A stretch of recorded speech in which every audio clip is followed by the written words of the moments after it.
মুসা আলাইহিস সালাম একটা গাছের নিচে হেলান দিয়ে বসলেন, বসে দেখলেন দুইজন মেয়ে দাঁড়িয়ে আছে দূরে, পানি নিতে পারছে না। লোকজন পানি নিয়ে যাচ্ছে, ওরা দাঁড়িয়ে আছে বেচারি। মুসা আলাইহিস সালাম গিয়ে বললেন, কি সমস্যা আপনাদের? এটা নিয়ে আপনারা আবার মেয়েদের সাথে কথা বলার চেষ্টা করেন না, ঠিক আছে? তো মাহারাম গায়রা মাহারাম মেনে চলে। তারা বললেন যে আমাদের বাবা অনেক বৃদ্ধ মানুষ, আমরা পানি নিতে পারি না যতক্ষণ না আমাদের কম পানি নিয়ে চলে যায়।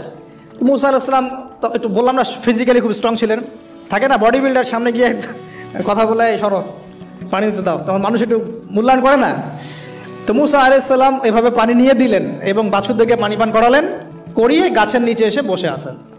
বসে বসে তিনি দোয়া করছেন, এই যে দোয়াটা তিনি দোয়া করছেন, রব্বি, একটা নেক কাজ করলেন, নেক কাজ করলেন না, মানুষের উপকার করলেন, নেক কাজ করে এসে গাছের নিচে বসে দোয়া করছেন, আল্লাহ এখানে তো আমার খাবার পানি বাসস্থান কিছুই নাই, আমি কি করব? রব্বি ইন্নি লিমা আনজালতা ইলাইয়া মিন খায়রিন ফকির, রব্বি ইন্নি লিমা আনজালতা ইলাইয়া মিন খায়রিন ফকির। আবার বলেন, রব্বি ইন্নি লিমা আনজালতা ইলাইয়া মিন খায়রিন ফকির। অর্থ হচ্ছে, হে আল্লাহ, তুমি তোমার পক্ষ থেকে আমার উপরে যে নিয়ামতগুলো দিবে, আমি এর জন্য ফকির হয়ে বসে আছি আল্লাহ। অর্থ বুঝে পড়বেন ভাই, নামাজ রোজা হজ জাকাত যাই করেন আল্লাহর ওয়াস্তে অর্থ বুঝে পড়বেন। অর্থ বুঝে পড়লে আপনার ইবাদতের স্বাদ পাবেন, তৃপ্তি পাবেন, আল্লাহর সাথে কানেকশন হবে, আল্লাহর নূর পাবেন, মাআরিফত পাবেন, সত্য স্বপ্নও দেখবেন তখন ইনশাআল্লাহ। তখন সত্য স্বপ্ন দেখবেন ইনশাআল্লাহ। আল্লাহ পাক তৌফিক দান করে নেন। এবার আল্লাহ পাকের সাহায্য নেমে আসলো, ওই দুই মেয়ের মধ্যে একজন হেঁটে হেঁটে চলে আসে। এবার এই মেয়ের হাঁটা সম্পর্কেও কোরআন কথা বলেছে, সুবহানাল্লাহ। এই মেয়ে কিভাবে হেঁটে এসেছে এই হাঁটার বর্ণনাও কোরআন দিয়েছে। কোরআন বলেছে এই মেয়ে হেঁটে আসছে লাজুক পায়ে। কি পায়ে? এখন আপনি এই পুরো ওয়ার্ল্ডের মেয়েদের হাঁটা দেখেন, লজ্জা আছে? তাহলে মেয়েদের সাথে লজ্জা একটা গভীর সম্পর্ক আছে। এই মেয়ের প্রশংসা আল্লাহ পাক কোরআনে করলেন, লাজুক পায়ে লাজুক ভঙ্গিতে অবনত নয়নে সে হেঁটে আসলো। এখন আপনি কেলে যান, গো টু খেল, আপনাদের টুইন টাওয়ারে যান, দেখেন সবার হাঁটা চলা দেখেন। হায়া লজ্জার কোনো বালাই আছে এখানে? আমি গত লেকচারে বলেছিলাম যে আদম আলাইহিস সালাম এবং হাওয়া আলাইহিস সালাম, ইবলিস তাদের সাথে প্রথম যে আচরণ করেছে ওই ফল খাওয়ানোর পরে, সেটা কি? তাদের গা থেকে পোশাক খুলে পড়ে গেছে, মানে নগ্ন করে দিয়েছে আমাদের পিতামাতাকে। মহাবিশ্ব নগ্ন করে দিয়েছে কে? ইবলিস। তো এখন এই পৃথিবীতে আমরা যারা নগ্নতার চর্চা করছি, তার কার এজেন্ট আমরা বুঝতে বাকি আছে? আমার কথা কি বুঝতে পারছেন কিনা? এই কানেকশন মেলানোর চেষ্টা করেন, ডটসগুলো মেলানোর চেষ্টা করেন। সামনে যাই প্রিয় ভাই, এই মেয়ে এসে বলছে, আমার বাবা আপনাকে ডাকেন, আমার বাবা আপনাকে ডাকছেন। তিনি গেলেন, বাবা শুআয়ব আলাইহিস সালাম। তখন এক বোন ইনডাইরেক্টলি বাবাকে বোঝাচ্ছে যে বিয়ে শাদী দিলে ভালো হয়। এক বোন বলছে যে আপনি তো তাকে পুরস্কৃত করতে চাচ্ছেন, তাহলে এরকম কবিউন আমিন একজন মানুষকে সবচেয়ে ভালোভাবে পুরস্কৃত করা যায় তার যথাযোগ্য প্রতিদান দেওয়ার মধ্য দিয়ে। তো মেয়ের ইশারা বাবা বুঝেছেন, তিনি নিজের এক মেয়ের সাথে মুসা আলাইহিস সালাম বিয়ে দিলেন, সুবহানাল্লাহ। তবে শর্ত দিলেন, দেন মোহর কি? মোহর তো নাই। মোহর কি এবার? মোহর হচ্ছে 8 বছর তোমাকে আমার ফার্মে কাজ করতে হবে। এটা আগেকার একটা স্টাইল ছিল, সুন্নাহ। এটা এখন নাই, যদিও আগে এরকম ছিল যে দেনমোহর দেওয়ার জন্য এই একটা পদ্ধতি ছিল। যেমন ইয়াকুব আলাইহিস সালামের ক্ষেত্রেও এরকম 7 বছরের কথা আসছে, তিনি 7 বছর তার শ্বশুরের ফার্মে কাজ করেছেন। এটা নতুন ছিল না ওই সময়, এটা কমন ছিল। এখন যেমন আমাদের দেশে কমন 10 লাখ টাকা মোহর হবে, 10,000 টাকা দিব, বাকিটা সব বাকি, তাই না? তো এরকম আর কি কমন কিছু বিষয় থাকে আর কি। আস্তাগফিরুল্লাহ, মাফ করুক। বলবে বাসরাতে, বলবে আমাকে মাফ করে দাও। শুরুতেই নিজের গায়রথহীনতার পরিচয় দিল। আবার এদিকে শ্বশুরের কাছে মাশাআল্লাহ মোটা অঙ্কের ডোনেশন নিতে চাচ্ছে, যৌতুক। বিয়ে আমাদের ওখানে মাশাআল্লাহ মানে কেনা বেচা, মেয়ে বিক্রি করতেছে আর ছেলে কিনতেছে। এবার 8 বছর পূর্ণ করা হলো, তিনি আরো 2 বছর 10 বছর পূর্ণ করলেন। এই 10 বছরে মুসা আলাইহিস সালাম নববী পরিবেশ পেলেন, অভিভাবক পেলেন, স্ত্রী পেলেন, প্রেমময়ী সন্তান ইত্যাদি সবকিছু। এবার আল্লাহ রাব্বুল আলামিন তাকে মিশরের দিকে যাওয়ার যে সময়টা এখন হয়ে গেছে, 10 বছর হয়ে গেছে, মিশরের দিকে যেতে হবে। যাওয়ার পথে স্ত্রীর প্রসব বেদনা উঠেছে।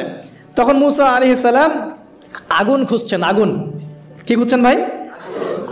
আগুন খুঁজতে তুর পাহাড়ের ওখানে গিয়ে দেখছেন যে আগুন গাছে জ্বলছে, সবুজ পাতার উপরে আগুন। তিনি অবাক। এই সময় আওয়াজ আসলো, বিসমিল্লাহির রহমানির রহিম, ইন্নী আনা রব্বুক ফাখলা'না আলাইক ইন্নাকা বিল ওয়াদিল মুকদ্দাসি তুয়া।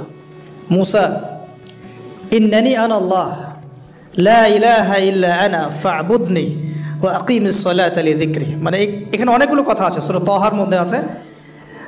আওয়াজ চতুর্দিক থেকে ভেসে আসলো, মহান আল্লাহ রব্বুল আলামিন তার শান অনুযায়ী, তার ইজ্জত অনুযায়ী তিনি যেভাবে কথা বলেন সেভাবে মূসা আলাইহিস সালামের সাথে কথা বললেন। আল্লাহু আকবার।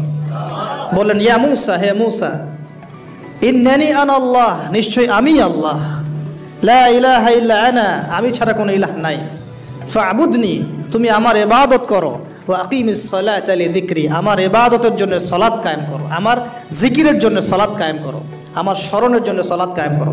ফাখলা'না আলাইক, তোমার জুতা খুলে ফেলো, ইন্নাকা বিল ওয়াদিল মুকদ্দাসি তুয়া, তুমি তুয়া উপত্যকায় আছো, পবিত্র তুয়া উপত্যকায় আছো। আদব শেখানো হলো, এভাবে অনেক কথোপকথন হলো। নবী মূসা আলাইহিস সালাম ভয় পেয়ে গেলেন এবং আল্লাহ পাক আরো কথা বললেন, ওয়ামা তিলকা বিয়ামিনিকা ইয়া মূসা, তোমার ডান হাতেটা কি? মূসা আলাইহিস সালাম বলছেন, ক্বালা হিয়া আসায়া আতাওয়াক্কাউ আলাইহা ওয়া আহুশু বিহা আলা গনামি ওয়া লিয়া ফিহা মাআরিব উখরা, এটা তো আমার লাঠি, এটা দিয়ে আমি ডালপালা পারি, আমার ওই যে গবাদি পশু চড়াই। আল্লাহ পাক বলছেন যে এটা ছুঁড়ে মারো, আলকিহা ইয়া মূসা, এটা ছুঁড়ে মারো। ফালকাহা, তিনি ছুঁড়ে মারলেন, ফাইদা হিয়া হাইয়াতুন তাসা, এবং এটা ছোটাছুটি শুরু করলো, বড় একটা সাপ হয়ে গেল। সুবহানাল্লাহ। এগুলো কোনো গাল গল্প নয়, এগুলো আল্লাহ রাব্বুল আলামিনের মুজিজা, মুজিজাতুল কুবরা, এটা বড় মুজিজা।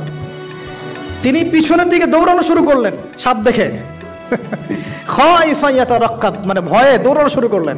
আল্লাহ পাক বলছেন, লা ইয়াখাফু লাদাইনাল মুরসালিন, আমার কাছে রসুলগণ ভয় পায় না, তুমি ভয় পেও না, তুমি ওটাকে ধরো পিছন থেকে, সেটা আবার লাঠি হয়ে যাবে। পিছন থেকে হাত দেওয়া হলো, লাঠি হয়ে গেল। সুবহানাল্লাহ। এবার বলছে যে তুমি তোমার বগলের নিচে হাত ঢুকাও। মূসা আলাইহিস সালাম বগলে হাত ঢুকালেন, বের করলেন, হাত থেকে টর্চ লাইটের মতো আলো বের হওয়া শুরু।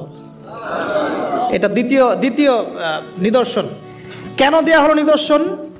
এবার আল্লাহ পাক তার দায়িত্ব তাকে বলছেন, তোমাকে নিদর্শনগুলো কেন দিলাম, তোমাকে মনোনীত কেন করলাম, কেন তোমাকে মনোনীত করলাম মূসা, তোমার কাজটা কি? তোমার কাজ এখন এটা, ইযহাব ইলা ফিরআউনা ইন্নাহু তাগা, তুমি ফিরআউনের কাছে যাও।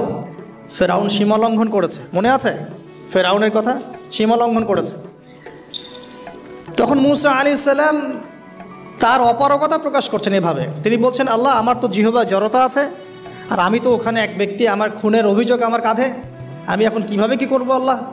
তখন আল্লাহ রাব্বুল আলামিন বলছেন, এই দোয়াটা করো। কোন দোয়া? মূসা আলাইহিস সালাম করলেন, রব্বি ইশরাহ লি সাদরি, হে আল্লাহ, আমার বক্ষ প্রশস্ত করো, ওয়াসসির লি আমরি, আমার কাজকে সহজ করে দাও, ওয়াহলিল উকদাতাম মিন লিসানি, আমার জিহ্বার সমস্ত জড়তা দূর করে দাও, ইয়াফকাহু কাওলি, যাতে মানুষ আমার কথা বুঝতে পারে। আর আমার সাথে আমার পরিবারের মধ্য থেকে ওয়াজআলনি ওয়াজিরাম মিন আহলি, আমার পরিবারের মধ্যে একজন ওজির আমাকে দাও, সাথী। হারুন আখি, আমার ভাই হারুনকে দান কর।